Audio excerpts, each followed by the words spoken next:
This little piggy went to market, and this little piggy stayed home.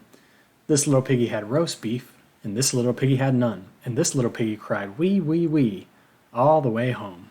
Hi everyone, I am finally back with my review of the next book in Agatha Christie's Hercule Poirot series, the one after Evil Under the Sun, which is the last one I reviewed probably several months ago at this point. But I haven't forgotten, I certainly haven't discontinued the series, so here we are with my review of Five Little Pigs, the next installment featuring our Belgian detective and his little gray cells. As usual for my Poirot reviews, I'm going to make the first half of the discussion general and spoiler-free, and then in the second half I'll get into spoilers, discussing my impressions about the mystery and its solution.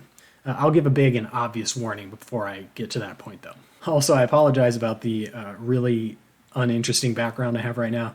I just moved apartments and I've gotten the furniture set up, but there's really no decoration. So hopefully in future videos I will have a little bit more than just a white painted wall in the background.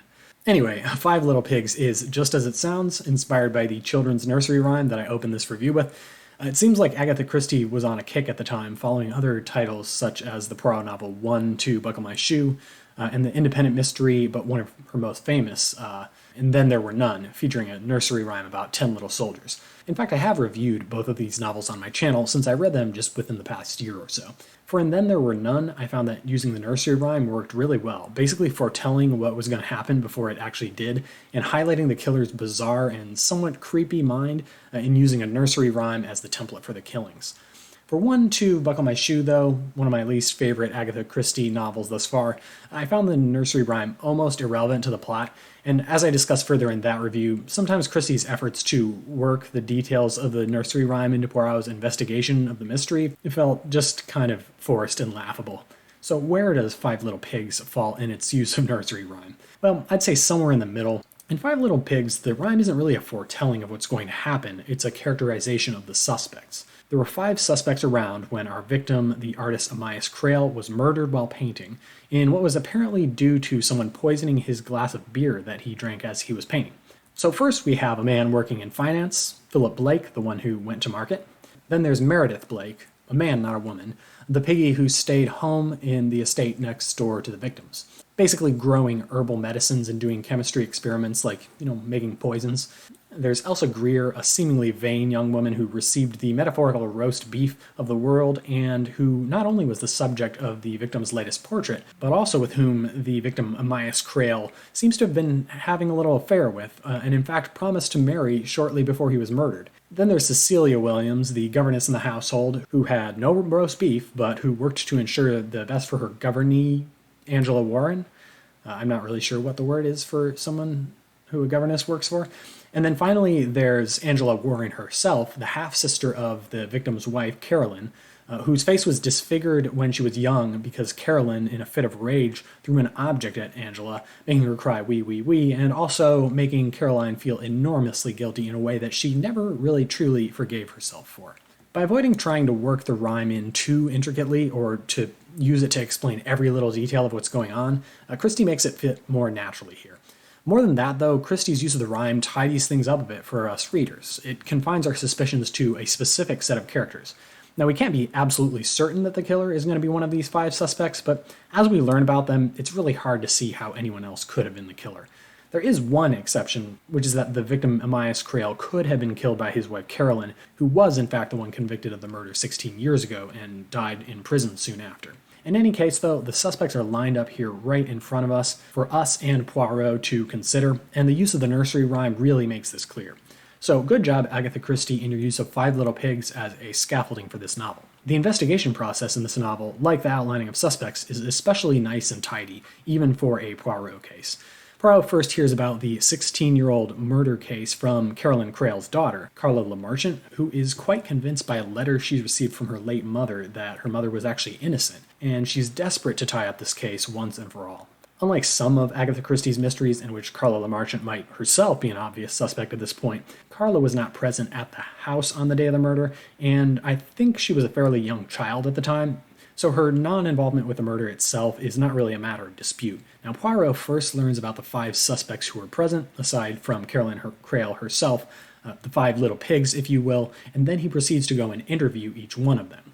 Though they all have different views of who Carolyn was as a person, all but one believe she was most certainly guilty. Upon leaving these interviews, Poirot requests for each suspect to provide a first-hand account of the events on the day of the murder, pretending that he's an author writing some kind of lurid account of the case, and each suspect agrees without much resistance. Then, once he reads these accounts, he has one final question for each of the suspects before he's ready to reveal his conclusions. For some readers, this investigation process may be a bit too tidy compared to some of Christie's works, where the evidence turns up organically through random conversations between Poirot and his suspects, for example, the ones that occur on a sort of vacation. But I found it a refreshing change of pace, and after Evil Under the Sun, as I briefly mentioned in that review, I appreciated that Five Little Pigs was super clear about who is and isn't under suspicion, so we don't have to spend a bunch of our mental energy just trying to guess whether, for example, some random collaborator could have come from off the property and killed the victim when the other suspects were distracted. It still wasn't one of my absolute favorite Poirot mysteries, mostly just because it didn't have anything about it to really give it that zing, to make it really memorable. The suspects and the setting were both fairly forgettable, making it so that although I remember everything important now that I'm recording this review finally, about 2 months after reading the book, the little details have already begun to grow just a little bit fuzzy. One of the best aspects of this book for me, though, was that given the stuff I've already mentioned, this whodunit felt like one that I might actually be able to piece together, or if not solve completely, at least solve some key points. Throughout the book, although there were certainly some confusing clues coming up, the puzzle still felt tractable, never tempting me to just give up and stop thinking as deeply about the solution just to see what happened. And in fact, I did piece together some very crucial points, although I was ultimately off in my assessment of who actually committed the crime. But of course, to say more on that, we're going to have to get into the spoilers, so I'll conclude the spoiler-free section by just saying that Five Little Pigs was a fun little whodunit that ranks about average among all the Poirot novels I've read, which is pretty good given the overall quality of these novels, and is most suitable for readers who really enjoy thinking about that puzzle of the whodunit. Okay, so spoilers beginning in 5 seconds. So I really enjoyed thinking through the mystery for this book because I was really convinced I had an answer based on much of the evidence I collected. I suspected Meredith Blake right from the beginning for some reason, but I only figured it out after his second testimony. By the time I'd read Philip Blake's testimony, I believed I was onto something really important. By the time I'd read Meredith Blake's testimony, I'd pieced together who the murderer was, and I, in my opinion, had quite a coherent story to back it up. Sometimes I say I have a hunch, but I don't know. This time, though, I was pretty certain I knew it. Like, I was all in on this story. If it turned out that this wasn't the solution and there was something better, that would just blow me away. Now, if you're thinking, did he actually finish the book? That's not who the murderer is. Yeah, I know, but hear me out just for a bit. This was my reasoning, which I actually wrote out about 2/3 of the way through the book. The victim is an artist, and an eccentric one. He possesses few moral scruples and will go to great lengths to achieve excellent art. For his latest work, he's stumbled upon an ingenious idea to paint a young woman who is absolutely infatuated by him and is absolutely sure of her own charm and universal appeal, who believes fully and truly that he is going to leave his wife to be with her. And he is going to capture this expression of betrayal when he reveals to her that she is nothing more, in fact, than the subject of his latest painting. And now that his painting is completed, he has no further use for her. Why do I think this, despite that it seems like quite a far-fetched explanation? Because, first of all, the way he treats her reveals no affection, and throughout everyone's accounts, it's clear that he's far more interested in the painting than he is in her.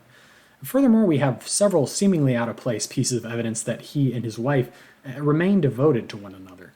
Several characters repeatedly observe that apart from the vocal disagreements between the two, his wife's overall demeanor remains seemingly unperturbed by the fact that this young woman has come clearly to steal her husband, and this is clear to everyone around her. But despite knowing it's all an act, Caroline Creel still doesn't feel right about this at all. She feels for this young woman, she wants it to end because it's gone too far, and some chance comments overheard by others, such as "it's too cruel," or an argument with her husband about sending her away, which she plays off, of course, as being about her daughter Angela's going to school, are evidence that she's really not happy about this whole situation, but she's concerned for the girl's sake and not for her own sake. Okay, so the details on that assessment were not entirely accurate, but I'd give myself a B, at least, for accuracy, since I was right, for example, about the conversation between Mr. and Mrs. Creel being misinterpreted by the other characters, and about Mr. Crale's having no real intention to leave his wife, and about Elsa Greer's being not happy when she discovers this. I bet that many of you also figured out some of these aspects of the mystery or other aspects that I missed, because in this novel, some of the clues really were there. Continuing my thread of thought to its conclusion, though, I decided Caroline Crail has confided in one other person about the state of affairs, the man who's admired her for years and who still secretly wants to be with her, Meredith Blake. And in this latest debacle, he's stumbled upon an ingenious idea. Knowing the whole game that Amias is playing with Elsa, if Amias were to suddenly drop dead after Elsa finds out, Elsa would surely be the one to take the fall for this. So Meredith Blake can eliminate his rival without laying any blame on her wife, who certainly admires and confides in him, and then he can take her for himself. So this is exactly what he does, using some of his own poisons and cleverly inviting others over to his house, staging a theft, and doing everything needed to conveniently, almost too conveniently, create the appearance that the poison has been stolen. Maybe not stolen by Elsa herself, although she will allegedly be the one to use it later. And he carries out this plan perfectly. But then, when the accusations begin falling upon Caroline, to Meredith Blake's horror, she does not defend herself as he expected. She fails to avert the blame to the single person who obviously has a motive by explaining the whole charade that her husband has going on. She feels, strangely enough, that her husband got what was coming to him for pushing this girl too far, and she feels it is her moral duty to stick up for this victimized woman rather than pin upon her a crime that she truly believes Elsa did commit. And what is Meredith Blake to do about this? To come out with a story himself would be to attract far too much attention. You see, he can't suggest that he knew enough to have a motive for a murder, since otherwise he's unsuspected because of his devotion to Caroline, which suggests he would be unwilling to frame her. And thus, when 16 years later a curious detective comes to him looking to prove Caroline's innocence, he jumps at the slightest suggestion that it may have been suicide. After all, he wouldn't want people to think that this death was actually a murder by someone else.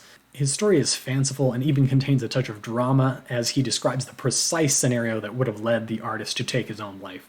And yet this very reversal in attitude is ample evidence for Poirot to realize that this man has something to hide. So, that was my reasoning and my alternate solution, and to the very end, I still kind of like it better than the actual solution. Although I will admit that there were some details that emerged in the last third of the book that made my assessment a little bit less likely, such as the possibility of a relationship between Caroline Crail and not Meredith Blake, but his brother Philip Blake. And I have to say, now that I know the actual explanation, I suspect there are probably some additional clues buried within the first two-thirds of the book that would support that explanation over my own. Still, I do wonder whether the actual explanation as it emerged, that Elsa Greer poisoned her pseudo-lover in a fit of rage, was really any more plausible than my own, which makes me think that the mystery itself in this novel is good but not quite perfect, because ideally the solution once revealed should be hands down the explanation most consistent with the evidence, even if it seems complicated or far-fetched by itself, even if I thought I knew the answer and had pieced everything together. The real solution should just be utterly convincing with all the evidence that we have. And I didn't have that aha moment when I saw the actual solution. Instead, I had more of a feeling of, okay, yeah, that could have happened too, I guess. I don't know, though. Maybe I was just too excited about the prospect of having actually solved an Agatha Christie Poirot mystery, and it left me with a blind spot. What do you think, though? Were you able to solve this mystery, or part of it?